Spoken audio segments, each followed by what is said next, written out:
না, কি করছেন আপনি? শোনেন, এখানে চাকরি করতে আসছি, ইজ্জত সম্মান বিক্রি করতে আসিনি। দরকার নাই আমার এমন চাকরি। না, বুঝতে পেরেছি। আপনাদের দিয়ে আর কোনো কিছু হবে না। সামান্য একটা ম্যানেজারের জোগাড় করতে পারলেন না। আমার ম্যানেজারের খুব প্রয়োজন। দেখি অন্য কোথাও পাওয়া যায় কিনা। একা একা কি এত কাজ করা যায়? হ্যাঁ, সবাইকে বলে রাখছি একটা ম্যানেজারের পোস্ট খালি আছে, কোনো খোঁজ খবর নেই কারো। তাদেরকে বেতন দিয়ে যে আমি কি করতেছি আমি কিছুই বুঝতে না। রহিম চাচা, রহিম চাচা, এদিকে আসেন। আপনাদের মনোযোগ থাকে কোথায় বলেন দেখি? আপনাদের চোখে পড়ে না ম্যানেজারের যে পোস্টটা খালি পড়ে আছে? কবে থেকে আপনাকে বলা হয়েছে যে বিজ্ঞাপন সব জায়গায় দিয়ে দেন? বলছিলেন, আমি ওই ছেলেদেরকে জায়গায় জায়গায় পাঠাইছি। পাঠাইছেন? জি পাঠাইছি। আমার তো মনে হয় না আপনি পাঠাইছেন। যদি পাঠাইতেনি এতদিনে কেউ না কেউ আসতোই চাকরির জন্য। ম্যাডাম, কালকে একটা ছেলে আসছিল সন্ধ্যার দিকে, পরে বলছি যে আমি বিজ্ঞাপন দেখছেন, বললাম যে সে বললো যে সে, পরে বললাম যে আজকে আসার কথা, এমন আছে হয়তো আসতেও পারে, যদি আসে আমি। আচ্ছা ঠিক আছে, ছেলেটা যদি আসে পাঠিয়ে দেবেন। আর শুনেন, শিক্ষিত ভালো হতে হবে। ঠিক আছে, ঠিক আছে, আর স্মার্ট থাকতে হবে।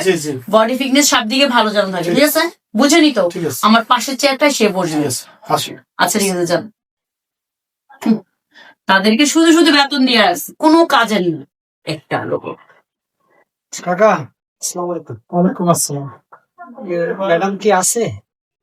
জি ম্যাডাম, কিসের জন্য আসছেন? ওই যে আগামী গতকালকে আসলাম না, ওই চাকরির জন্য। তাহলে আপনি একটু দাঁড়ান, আমি ম্যাডামকে বলি। আচ্ছা ঠিক আছে। আসসালামু আলাইকুম। ওয়ালাইকুম সালাম। কি হয়েছে আবার? ওই যে ছেলেটার কথা বলছিলাম, ছেলেটা আসছে ম্যাডাম। ও তাই নাকি? আচ্ছা নিয়ে আসো, নিয়ে আসো। চাকরি যাচ্ছে। তাহলে অবশেষে ম্যানেজার পাওয়া গেল। আসসালামু আলাইকুম। ওয়ালাইকুম সালাম। ও এ ছেলে? জি জি। আচ্ছা কাকা, আপনি বাইরে যান, আমি আসি। দেখতে তো বেশ স্মার্ট আপনি।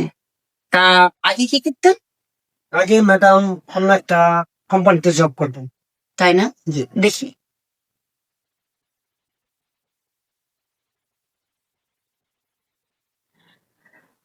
এগুলোর কোনো মূল্য নেই। জি। আপনি যে কতটা লেখাপড়া করছেন, সার্টিফিকেট নিয়ে ঘুরছেন, কোথাও কিন্তু চাকরি হচ্ছে না। হচ্ছে হচ্ছে না। একটা মানুষের যোগ্যতায় চাকরি হয়, তার অভিজ্ঞতা। আর আমার এখানে কিসের চাকরি হয় জানেন? যে ভালো কিছু দিতে পারবে আমাকে, যেমন ম্যাডাম বুঝতে পারেন। তার চাকরিটাই হবে।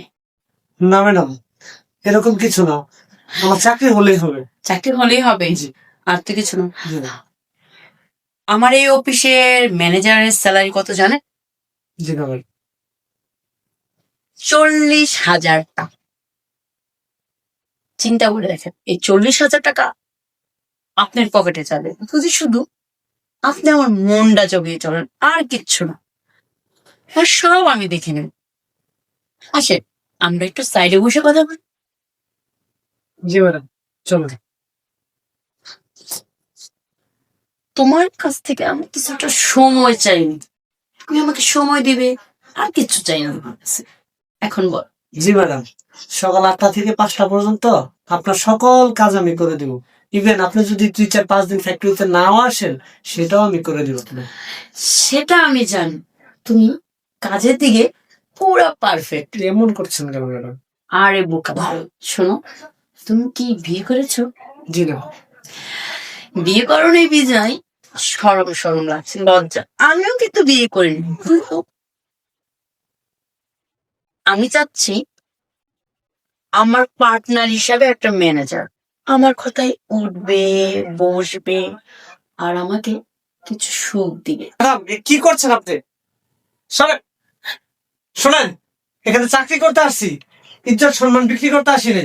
দরকার নাই আমার এমন চাকরি। তুমি একটা বোকা। তুমি যে সোনার হাঁস পড়া ডিম ছেড়ে দিলে, আমার কথাটা যদি তুমি মেনে নিতে, আজকে এই অফিসে তোমার চাকরি হয়ে যেত। দরকার নাই আমার এমন চাকরি। আপনার চাকরি আপনি করেন। ঠিক আছে? উফ, যা, সব হাত ছাড়া হয়ে গেল। আসলে আমি সবকিছুতেই বাড়াবাড়ি করি। দেখ, ও যদি আবার বাইরে যায় কিছু বলে দেয়, তাহলে তো আমার মান সম্মান আরো যাবে। করিম চাচা, জি ম্যাডাম।